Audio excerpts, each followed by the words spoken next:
So this mindfulness of breathing is one of the meditation the Buddha uh, used to reach enlightenment, and he recommended um, the mindfulness of meditation, mindfulness of breathing meditation.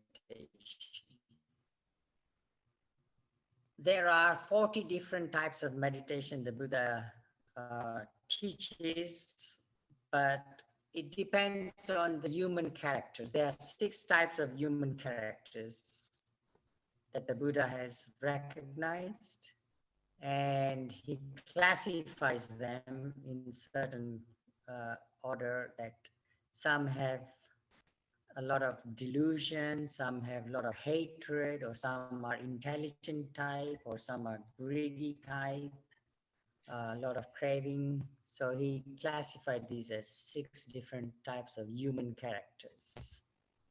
And he gave appropriate meditations so that they can uplift themselves. The mindfulness of breathing meditation is very powerful and very recommended. The Buddha used this many times to attain blissful states of mind. It's important to recognize that gradually, if you spend more time, then you will see the results. If you don't spend time, you don't see any results. It's a very good process. It lets you understand who you are, shows you how the processes of bodies and the body and mind works. So we'll begin with mindfulness. What exactly is mindfulness of breathing? And of course, one of the benefits is as you continue with the mindfulness of breathing for longer periods of time, the bodily process is shut down. So when you do the breathing in a very quiet place, you will find that your metabolism, your processes of bodily, heartbeat, everything slows down, your breath slows down. It's like it's disappeared. But don't worry, you're still breathing. Breath is a process of volunteering and involunteering action, so that it's consciously controlled by you, but unconsciously also. So when you're sleeping and you are dreaming, but you're still breathing. So there is a certain amount of, it's a threshold between you are controlling it and you're not controlling it. And the breath, as you go deeper in mindfulness of breathing, not only the bodily process, the breath becomes lesser and lesser and gradually slows down and stops, but you'll still be breathing nominally. But also the mental processes are also kind of thinking becomes quieter and it stops. That doesn't mean that you're dead. It just means that you have now control on your thought processes. And also sensations and perceptions, they become less and less and they grow colder and colder. And consciousness becomes lesser and lesser. So it's like a process of dying. When somebody dies, what happens? Their breathing becomes less and less, the bodily functions become lesser and lesser, their sensations and perceptions slowly grow cold and disappear, and slowly their thinking processes shut down, all the processes within the body and mind shuts down. And so meditation is a way of also understanding the death process, but you can still be conscious in meditation. So there's nothing to be afraid of meditation. When you meditate for longer periods of time and you feel like, am I breathing or not breathing? You are, because the body takes over. Body is an autopilot. It controls most of the functions. So you don't have to worry.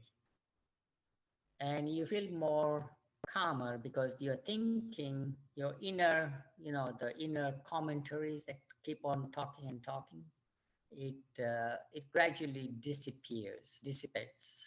That energy of thoughts gradually become lesser and lesser and shut down.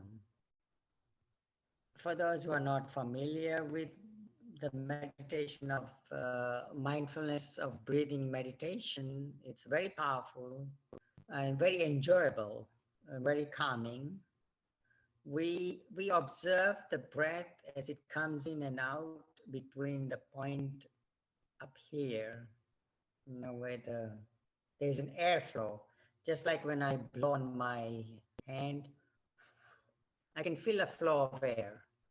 You can try that. You'll feel a flow of air. So there's an air going in and out. And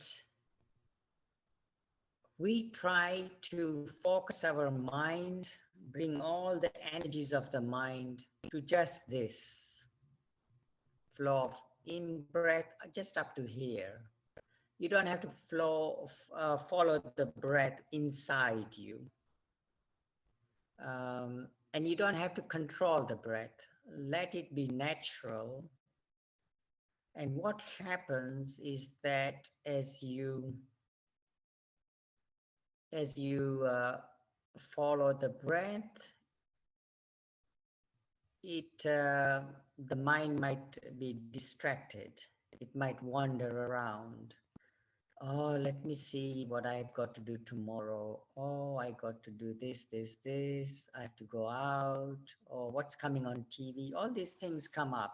But you learn to let go by not giving attention to it and by just coming back to the process of breathing in and out. And when you do that, you may feel the flow of air coming here and touching. You're not touching any part of here. Then you lock your mind onto that spot. So now you're giving your thoughts a direction. Before, your thoughts are everywhere, randomly, going all over. If you analyze or if you map, if you plot your thinking processes in a graph paper, time and thoughts, you will find that in 1 nanosecond, the thoughts are going, in another nanoseconds, the thoughts are going like this. It's like a madman, the mind of a mad person, because it's all over the place. Now what you're doing is you're giving your thoughts a direction. You're channeling the energy of the thinking processes. And thoughts are power, I may have one thought, I want to go outside, and 120, 30 pounds weight is lifted and it's pushed out. So thoughts are power. By merely thinking, and then, it brings actions and it happens, things happen. So it's very good to give our thoughts some direction.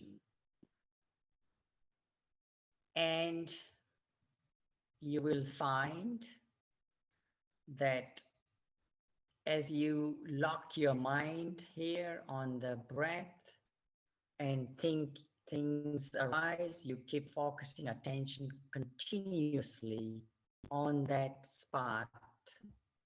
Or if you don't feel the flow of air, just think about breathing in and out, just that much. Just let it breathe in and out, and don't worry about anything else.